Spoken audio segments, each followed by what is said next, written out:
Kita sama-sama di birokrasi dulu Gus, sama-sama tahu kalau anggaran yang disediakan berapa itu tidak harus habis, tetapi sesuai dengan porsi kebutuhan. Saya terus terang berbeda dengan Mas Tino, karena yang namanya uang pemerintah itu sebaiknya habis.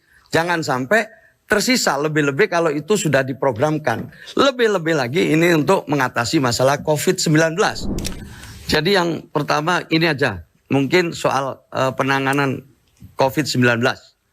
Yang dimana terus terang data menunjukkan memang ada upaya-upaya, tetapi angkanya masih cukup tinggi, tingkat kematian maupun tingkat kesembuhan. Bahkan kita ini terus terang di urutan ke bawah kalau dengan kota-kota yang lain. Nah, ini apa yang sudah dilakukan selama ini agar kita makin tahu langkah-langkah yang dilakukan oleh pemerintah Kota Pasuruan untuk menangani masalah COVID. Ada berapa pendekatan yang digunakan dalam penanganan COVID ini. Karena pendekatan ini penting supaya kita bisa tahu dan mengukur apa yang dilakukan oleh pemerintah kota itu sesuai dengan masalah-masalah yang kita hadapi atau tidak. Masih ada waktu. Tentu pada konteks itu adalah bagaimana kita melihat dengan anggaran yang dialokasikan dan sampai sejauh ini sejauh mana penyerapannya. Dan masyarakat tentu bisa merasakan karena berkaitan ini sekali lagi dengan pelayanan, dengan public services, dan masyarakat merasakan bagaimana dalam konteks penanganan COVID ini masyarakat menangani. Sudah cukup? Misalnya ini soal penyerapan anggaran yang masih sekitar 39% sampai sekarang dari anggaran COVID yang disediakan oleh pemerintah Kota Pasuruan. Baik, bisa langsung ditanggapi dan waktunya 2 menit mulai Anda berbicara.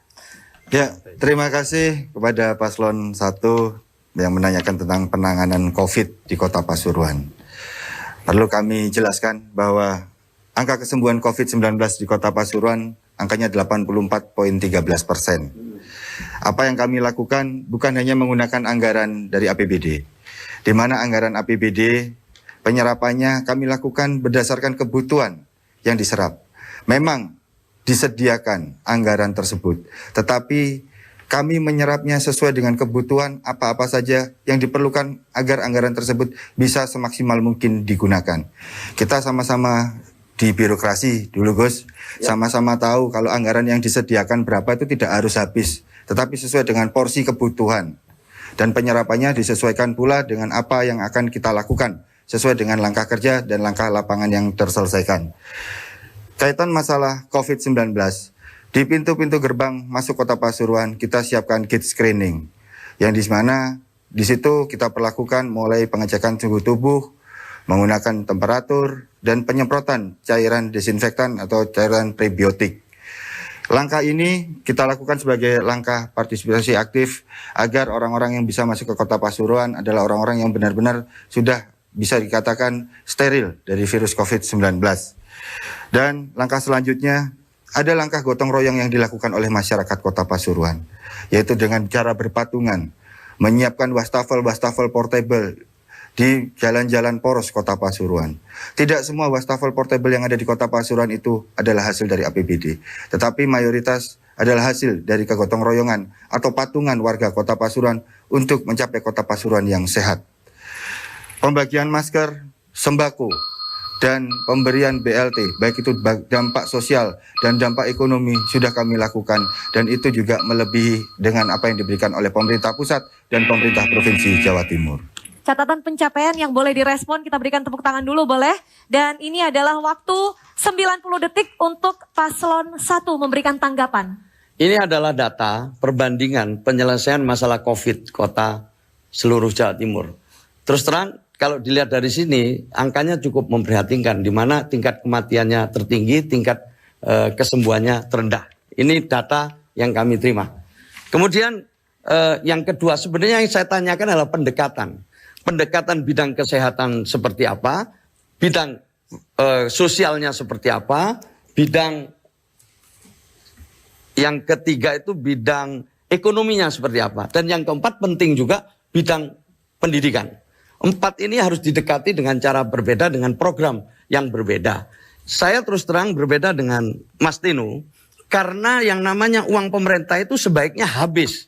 Jangan sampai tersisa, lebih-lebih kalau itu sudah diprogramkan. Lebih-lebih lagi ini untuk mengatasi masalah COVID-19. Seharusnya belanjakan sebanyak-banyaknya terutama untuk 4 pendekatan tadi. Misalnya bidang pendidikan atau katakanlah bidang kesehatan. Untuk tes, untuk tracing, untuk treatment misalnya. Sekarang isolasi mandiri alhamdulillah ada. Tapi isolasi yang untuk masyarakat luas misalnya di sini masih dianggap kurang cukup untuk menampung pasien-pasien yang bergejala. Nah, ini adalah masalah-masalah yang cukup serius yang perlu diselesaikan dengan pendekatan yang jelas, program jelas, sehingga uangnya habis, rakyat untung.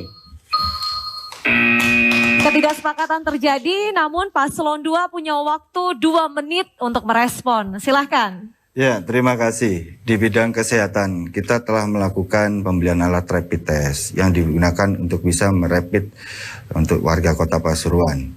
Yang kedua, masalah tempat singgah. Kita ada shelter-shelter baik di kelurahan, kecamatan maupun di tingkat kota.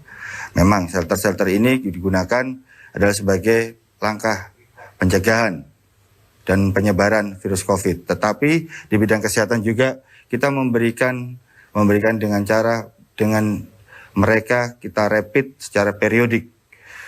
Terlepas dari itu ada dampak ekonomi. Dampak ekonomi pemerintah Kota Pasuruan telah memberikan bantuan. Dampak ekonomi dan dampak sosial. Dampak ekonomi ini adalah bagi mereka yang terdampak status pekerjaannya karena pandemi COVID-19. Hampir seluruh warga Kota Pasuruan dan hampir seluruh masyarakat Indonesia mengalami dampak ekonomi karena COVID-19. Pilihan kita bukan hanya dunia kesehatan, tetapi dampak ekonomi, pilihan di dunia ekonomi pun kita perhatikan, yaitu dengan pemberian stimulan sebanyak Rp200.000 selama 9 bulan kepada seluruh masyarakat Kota Pasuruan. Jumlah warga masyarakat Kota Pasuruan sekitar 63.000 kakak, Gus. Dari 63.000 kakak, yang masuk data di TSK kita adalah 23.000 kakak. Dari 23.000 kakak tersebut, 18.000 kakak dibantu oleh pemerintah pusat dengan jumlah bantuan 600.000 selama 3 bulan. Yang 5.000 kakak dibantu oleh pemerintah Provinsi Jawa Timur dengan jumlah bantuan 300.000 selama 6 bulan. Sedangkan yang dikeluarkan oleh kartu gotong royong dampak ekonomi dan dampak sosial Kota Pasuruan adalah kita berikan 200.000 selama 9 bulan dan saat ini sudah mencapai 48.664 kakak sekota Pasuruan atau hampir 75% sekota Pasuruan sudah merasakan bantuan campur tangan pemerintah, ikut merasakan dampak sosial maupun dampak ekonomi di Kota Pasuruan. Untuk dunia pendidikan. Dan ternyata waktu habis, kita berikan tepuk tangan untuk masing-masing pasangan calon.